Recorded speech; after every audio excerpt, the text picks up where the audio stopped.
Hello guys, come to back my channel Kingsology. आज की इस वीडियो में मैं आपको बताऊंगी वॉल्यूम करेक्शन के बारे में कि वॉल्यूम करेक्शन जो है वो क्या होता है। देखें कि जो वॉल्यूम था जनरल गैस इक्वेशन के अंदर, जिसको हम लिखते हैं PV NRT। तो ये जो जनरल गैस इक्वेशन है, तो उसमें ये कहा गया कि जो वॉल्यूम है वो यहाँ पे सही नहीं है। मतलब जस्ट वी नहीं होना चाहिए, बल्कि इसके साथ कुछ ना कुछ और ऐड होना चाहिए, क्योंकि जो मॉलिक्यूल्स होते हैं उनका वॉल्यूम बहुत कम होता है। कुछ साइंटिस्ट ने ये पास्टुलेट दिए कि वॉल्यूम जो है मुकम्मल तौर पे निग्लिजिबल है, उसको आप काउंट ही ना करें। लेकिन जो वंडरवाल था, इसने कहा कि नहीं, वॉल्यूम जो मॉलिक्यूल्स होते हैं गैस के, उनका वॉल्यूम है, लेकिन क्या है कि वो बहुत स्मॉल है। अगर हम वेसल के साथ उसको कंपेयर करें, कंटेनर के साथ कंपेयर करें, कंटेनर या वेसल वो चीज़ है जिसके अंदर गैस मॉलिक्यूल्स ऑलरेडी मौजूद हैं, तो वो हम कंपेयर नहीं कर सकते, क्योंकि वो बहुत ही स्मॉल है लेकिन निग्लिजिबल नहीं है। आप उसको निगलेक्ट नहीं कर सकते, आप ये नहीं कह सकते कि वो मुकम्मल तौर पे ही है ही नहीं। तो ये अगर है भी तो ये बहुत मतलब कम है। तो यहाँ पे आप मुकम्मल तौर पे नॉट निग्लिजिबल जो है ना वो नहीं कर सकते। उसके बाद जो वंडरवाल था, उसने कहा कि जो वॉल्यूम है उसको निगलेक्ट करना इम्पॉसिबल है आपके लिए। हाँ, ऐसा है कि हम उसको काउंट ज़रूर कर सकते हैं, लेकिन वो बहुत स्मॉल है, तो उसको काउंट करने के लिए हमें बहुत सारे पैरामीटर्स, बहुत सारी चीज़ें यूज़ करनी पड़ेंगी। तो फिर उसने वॉल्यूम जो है उसको काउंट करने के लिए यहाँ पे लगाया वी का साइन। और वी फ्री का मतलब यह था कि जितनी भी एटमॉस्फेयर के अंदर स्पेस है उस पूरे को उसने कह दिया वी फ्री, यानी कि जितना भी अवेलेबल वॉल्यूम होगा वो। और वी वेसल मतलब जो वेसल का वॉल्यूम होगा, और बी जो है ये एक्चुअल वॉल्यूम होगा उसका गैस मॉलिक्यूल का। लेकिन जो बी था वो बाद में और ज़्यादा मॉडिफाई होगा। कहा गया कि नहीं, जो बी है ये भी एक्चुअल में नहीं है, बल्कि इसका भी अगर 4 गुना किया जाए तो फिर जाके एक गैस के मॉलिक्यूल का वॉल्यूम जो है वो बनता है। तो इस वजह से बी को एक्सक्लूडेड वॉल्यूम जो है वो करार दे दिया गया।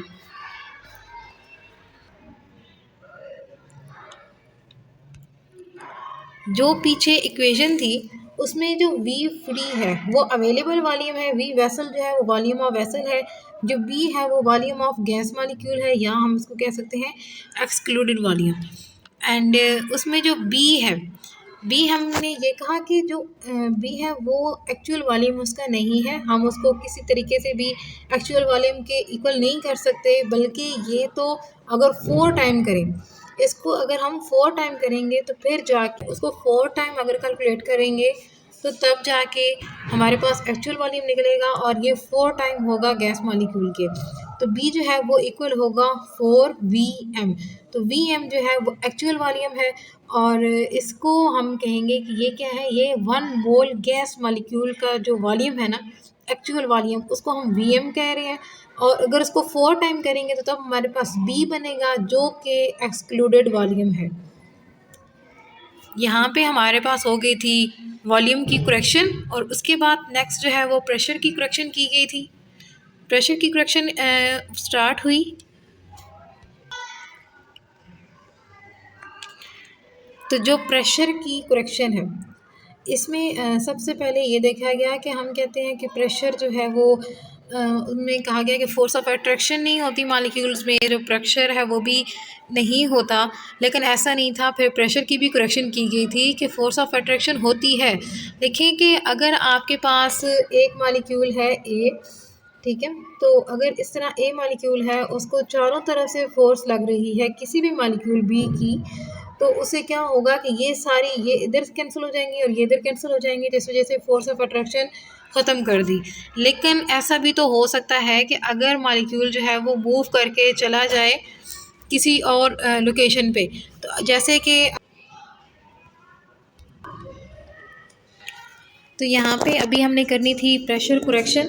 तो देखें कि प्रेशर करेक्शन जो है यहाँ पे अब मैटर करता था ए मॉलिक्यूल की, कि देखिए कि अगर आपके पास गैसेस हैं, 2 गैसेस हैं, ठीक है, तो एक को ए कर लें और दूसरी को बी कर लें, तो उनके दरमियान क्या है, अट्रैक्शन है। अब वो अट्रैक्शन किस किस्म की होगी कि देखें कि मॉलिक्यूल्स जो होंगे वो होंगे अट्रैक्ट होंगे आपस में, और उन अट्रैक्शन की वजह से देखें कि उसमें जो प्रेशर है वो बिल्ट अप हो जाता है। लेकिन यहाँ पे जो पोस्टुलेट्स पेश किए गए थे उसमें यही था कि जो ए मॉलिक्यूल है उसके दरमियान जो फोर्स ऑफ अट्रैक्शन होती है वो कैंसिल आउट हो जाती है, क्योंकि वो चारों तरफ से जो है ना उसके ऊपर अप्लाई होती है। अगर ये मॉलिक्यूल है तो उसके अगर चारों साइडों से उसके ऊपर फोर्स अप्लाई की जाती है, फोर्स ऑफ अट्रैक्शन, तो वो क्या होगी, वो आपस में कैंसिल आउट हो जाएगी। इस वजह से उसका कोई वजूद नहीं होगा।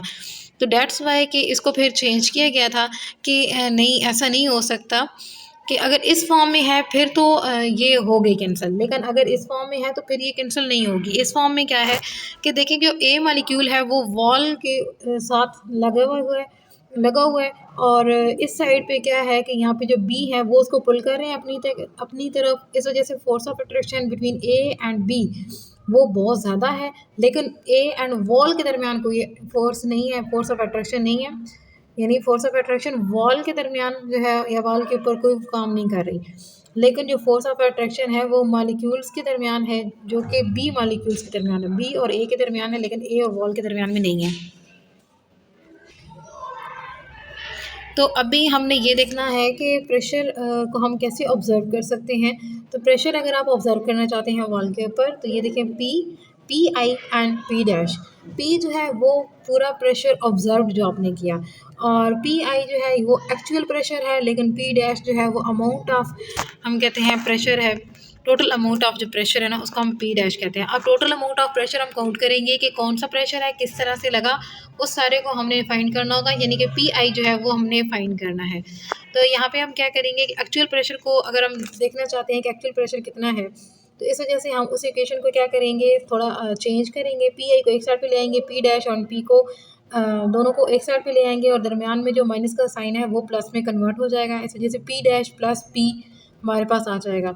यहाँ पे पी डैश है, पी डैश की दूसरी साइड पे आएगा ए ओवर वी स्केयर। तो अब ए और वी स्केयर इस वजह से आया है क्योंकि जो ए है वो हम कहते हैं कि अट्रैक्टिव फोर्सेस जो हैं उनका कांस्टेंट है, लेकिन जो वी है वो वॉल्यूम ऑफ वेसल है जो कि उसको अवेलेबल।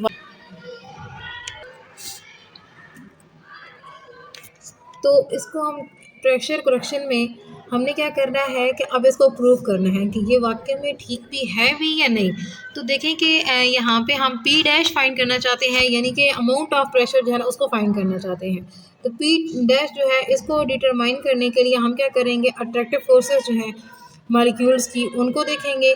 तो यहाँ पे हमारे पास एक गैस मॉलिक्यूल है, एक बी है, तो उन दोनों की सबसे पहले हमने कंसंट्रेशन देखनी है। तो कंसंट्रेशन देखने के लिए हम क्या करेंगे कि उसमें जो है पी डैश उसको हम कांस्टेंट करके यहाँ पे सी ए एंड सी बी जो है उसको निकालेंगे। तो जो सी है ये यूज़ हो रहा है फॉर कंसंट्रेशन की, कंसंट्रेशन जो है ना molecules A and molecule B gas के जो है उनकी कितनी कंसंट्रेशन है, और उसको हमने क्या ले लिया, डायरेक्टली प्रोपोर्शनल लिया है प्रेशर के। प्रेशर पी डैश है, यानी कि जो अमाउंट ऑफ प्रेशर है उसको काउंट करने के लिए। तो यहाँ पे नेक्स्ट ये है कि जो एन है उसको हम ले लेंगे कि ओवरऑल ये क्या है, नंबर ऑफ मोल्स है ए एंड बी दोनों गैसेस के।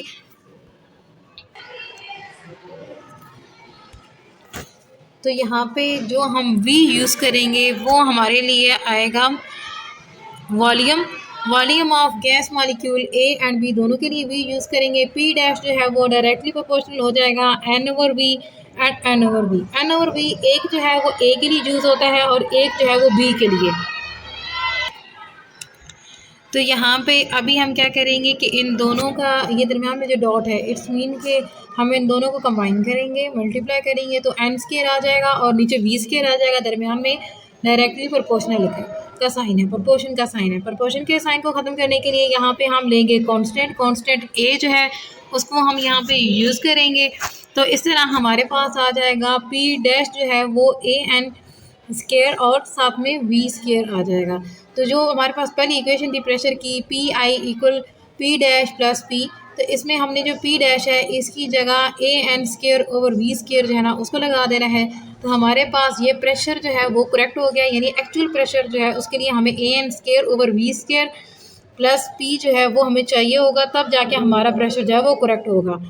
तो अभी हम इसको जनरल इक्वेशन जो है उसके अंदर पुट करेंगे, जो हमने प्रेशर करेक्ट किया है उसको भी और जो वॉल्यूम करेक्ट किया है उसको भी। अभी हम यहाँ पे लगाएंगे जनरल गैस इक्वेशन। तो जनरल गैस इक्वेशन जो होती है वो PV nRT है। तो इसमें हमने क्या करना है कि P जो है, जो P है उसकी जगह हम क्या लगाएंगे, प्रेशर की जगह जो हमने प्रेशर करेक्ट किया है उसको लगाएंगे P plus AN square over V square. और यहाँ पे जो है ना V माइनस NV जो है वो इस वॉल्यूम की जगह लगाएंगे, यानी सिर्फ V नहीं होना चाहिए बल्कि V माइनस NV होना चाहिए, एंड साथ में nRT जो है वो लग जाएगा। अगर n जो है वो 1 मोल हो जाए तो इन सब में से जो n है वो ख़त्म हो जाएगा, यानी P plus A over V square हो जाएगा, एंड साथ में V माइनस B हो जाएगा और इधर RT रह जाएगा। तो ये है जनरल गैस इक्वेशन जो कि उसकी सेटिंग की गई थी, और उसकी सेटिंग में pressure correction and volume correction जो है उसको डन किया गया था। अभी जो है वो हम इनके यूनिट्स देखेंगे कि यानी जो A है, यहाँ पे जो कॉन्स्टेंट A यूज़ हो रहा है उसके यूनिट क्या है, और साथ में जो B है उसके यूनिट्स जो है वो कौन से होंगे। तो इन सब को भी चेक करने के लिए भी हम चेक करेंगे। तो देखिए यूनिट A है ना, तो हमने क्या करना है कि जो P है वो हमारे किसके इक्वल हुआ था, AN स्क्वायर और साथ में B स्क्वायर की इक्वल हो गया था। इसमें से हमने क्या करना है, A को A साइड पे रखना है और बाकी जो सारे फैक्टर्स हैं उनको एक साइड पे लिया है, जैसे कि P हो गया, V स्क्वायर हो गया और ओवर जो है वो N स्क्वायर आ जाएगा। यहाँ पे P का जो यूनिट है वो एटमस है, और जो वॉल्यूम है उसका डेसीमीटर क्यूब है, उसका स्केयर ले लेंगे, नीचे मोल का स्केयर ले लेंगे, इस वजह से एटमस डेसीमीटर जो है ना वो हमारे पास 6 आ जाएगा। और उसके नीचे जो है जो मोल था, ठीक है, मोल अंडर रूट में था, मतलब ये कि हमने उसको नीचे लिया हुआ था लाइन के नीचे, और अभी हम उसको क्या करेंगे, ऊपर ले आएंगे। तो यहाँ पे हमारे पास ये वैल्यू जो है कि प्लस में थी, तो बाद में ये माइनस में कन्वर्ट हो जाएगी, इस वजह से मोल माइनस स्क्वायर जो है ना वो यहाँ पे आ जाएगा। उसके बाद अभी हमने लेने हैं यूनिट्स। यूनिट ऑफ जो B है ना उसको लेंगे, तो इसमें हमारे पास V ओवर N जो है वो B को एक साइड पे रखेंगे और V और N जो है उसको एक साइड पे रखेंगे। तो V जो है वो वॉल्यूम है, नीचे जो है नंबर ऑफ मोल्स है, तो V जो है वो डेसीमीटर क्यूब है, उसके नीचे जो है वो मोल्स आते हैं। तो यहाँ पे डेसीमीटर क्यूब और मोल पर 1 लगा के तो हम इसको जो है ना इसके यूनिट्स में निकालेंगे। तो यहाँ पे हमारी वीडियो ख़त्म होती है। अगर आपको कोई चीज़ समझ ना आई हो या कुछ भी आपका कोई क्वेश्चन हो इसके अबाउट तो आप पूछ सकते हैं। तो इस पूरी वीडियो के अंदर अगर हम इसकी समरी लिखें या फिर इसका रिव्यू लें, तो इसमें हमने सबसे पहले जो है वो वॉल्यूम करेक्शन की है। वॉल्यूम करेक्शन करने के बाद हमने जो प्रेशर है उसकी करेक्शन की है। जब हमने प्रेशर की करेक्शन कर ली है तो उन सबको जनरल गैस इक्वेशन के अंदर पुट किया, और उसके बाद उनके जो यूनिट्स हैं वो फाइंड कर लिए हैं कि यानी जो A था और जो B है उनके यूनिट्स कौन से होंगे, और बाद में उनकी वैल्यूज़ जो होती हैं वो डिफरेंट हो सकती हैं। और डिफरेंट न्यूमेरिकल्स में आपको क्या करना पड़ेगा, जब भी आप सॉल्व करेंगे तो आपको उनकी वैल्यूज़ लिखनी होंगी, एंड डिफरेंट न्यूमेरिकल्स आपके जो है वो इस सारी की सारी इक्वेशन से सॉल्व हो जाएंगे। तो नेक्स्ट वीडियो तक अल्लाह हाफिज़, टेक केयर।